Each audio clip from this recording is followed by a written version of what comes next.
Pro tip, wear your party hat as a unicorn horn. So hi everyone, it's Maya here and this is the second anniversary of my Booktube channel.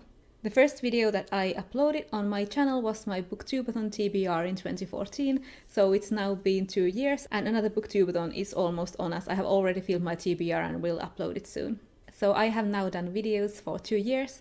I have almost reached 500 subscribers. I am at 458, I think, at this moment. I only mention this because I'm thinking about doing a giveaway when I reach 500, but I don't have the funds currently to send books to people, but I want to do a giveaway and I thought, would you be interested in self-made bookmarks? If I draw a couple of bookmarks and I would send those to the winners, would that be something you would be interested in?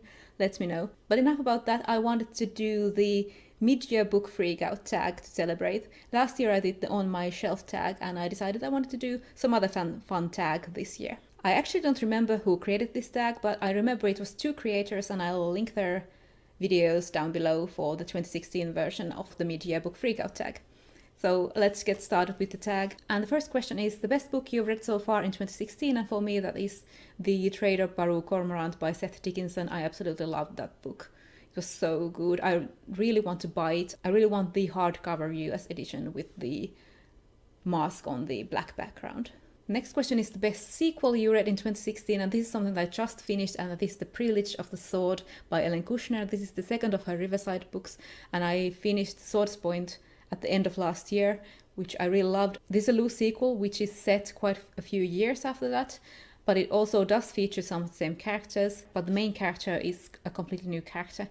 And I think people could read it without reading Swords Point, but I think reading Swords Point gives the book a lot more history behind it. It's about a girl called Catherine, whose family is in monetary troubles because her uncle, the Mad Duke of Tremontaine, is plaguing them with attorneys and court cases about some of their land. And it has been like this for many years and they are quite short on money. But then the Duke sends a letter that if Catherine will come to live with him for 6 months and learn sword fighting, then he will forget all these court cases and give the family their lands and their money back.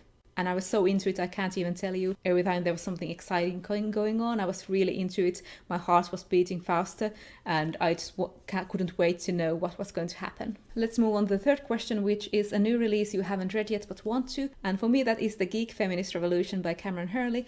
I actually picked this for my Booktubeathon TBR for a book with yellow on the cover, so I will be reading this quite soon. The fourth question is the most anticipated new release for the rest of 2016, and that is without a doubt The Obelisk Gate by N.K. Jemisin, which is the second book in her Broken Earth series, or I think it's a trilogy, and I really enjoyed the first book, the 5th season, and I can't wait to see what's going to happen next. The next question is the biggest disappointment, and that is The Aeronaut's Windlass by Jim Butcher, which started his new Cinderspire series, I think. I quite enjoyed some of the Dresden Files books and I was hoping for a lot more of that fun adventure, but for some reason it just felt not that interesting or exciting or like it brought anything new. It was just a bit boring for me. I didn't care for it. The next question is the biggest surprise, and I chose Memory and Dream by Charles de Lint. I have enjoyed Charles de Lint's books before, but the last book that I read by him I didn't enjoy, so I was quite pleasantly surprised that I really liked this one. It's about a painter who studies under another painter who teaches her how to bring paintings to life. Next question is the favorite new author, and that would be Seth Dickinson, who wrote The Trader Baru Cormorant. And I also quite like Zen Chaw's books. I have read 2 books, The Sorcerer's Crown and her novella The Terracotta Bride this year, and I really liked Terracotta Bride and also quite enjoyed Sorcerer to the Crown, so I thought I'd mention her also. The 8th question is newest fictional crush. And I'm sadly quite boring. I couldn't think of a fictional crush from this year. I went through all the books that I had read and nothing really came to mind. I really liked Inanna from The Wicked and the Divine, but I read that last year, even though I don't think I mentioned it last year as my newest fictional crush. But I really liked Inanna, but from this year I couldn't come up with anything. Question number 9 is the newest favorite character, and for this I picked Catherine from The Privilege of the Sword. But I also really like Alec, who was also in Swords Point, so I can't choose him as my newest favorite character. But I really enjoyed Catherine and Alec interacting together. The 10th question is a book that made you cry. And I couldn't come up with a book that made me cry in a sad way from this year. but I actually teared up a bit in The Privilege of the Sword when Catherine goes to see a play and doesn't know that the play is an adaptation of her favorite book.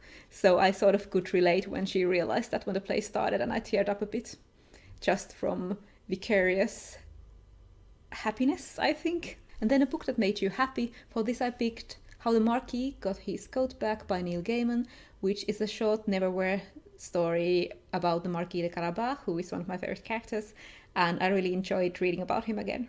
The second to last question is the most beautiful book that you have acquired this year, and I picked A Natural History of Dragons by Mary Brennan, a memoir by Lady Trent, which is just gorgeous. It is a book about a dragon naturalist that goes around studying dragons, and I think the cover fits that perfectly. There's an anatomical drawing of a dragon with all these little anatomical markings.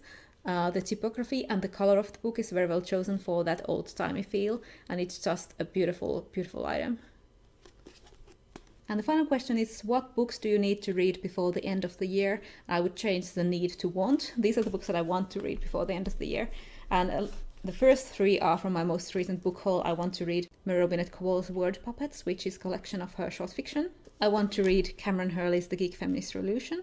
Of course, A Natural History of Dragons. And then a book that I won in a giveaway earlier this year, which is The Just City by Jo Walton. I also want to read Shirley Jackson's Hangs a Man, Patricia A. McKillip's Umbria in Shadow.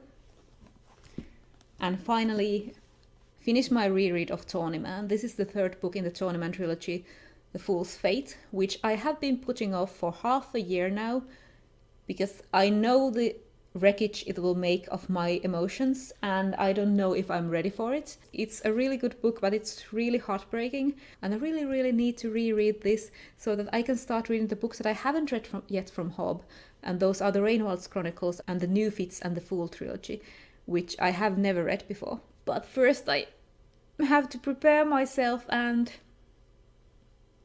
it's difficult. So that was the mid-year Book Freakout Tag and my second Booktube anniversary video. I also have a couple of other videos planned that I really want to show you, and one of those is the second part to my bookshelf tour, which I actually filmed a long time ago, but the sound was messed up, so I need to re-record the audio. And I hope I can get that done this week so that I can sort of celebrate my anniversary and give you a bookshelf tour this week. So fingers crossed that I get that done. Finally. So I hope you've enjoyed the videos that I've done this past year, and I will continue making videos, and I hope you'll enjoy the future videos as well. I think that's all for now, and I'll see you later in another video. Bye!